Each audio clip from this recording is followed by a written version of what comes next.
जब से दिल में बना ले बाड़ू तू घर, हर जगह अब तया बेलू तू ही नजर।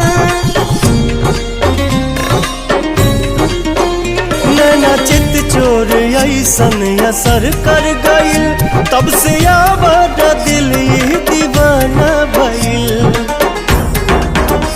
बोली लागेला जैसे सुगनिया, चाल में लागे फिर के हिरनिया ये धानी।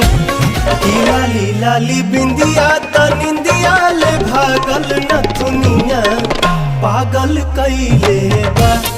ये हो धनी जिया छछ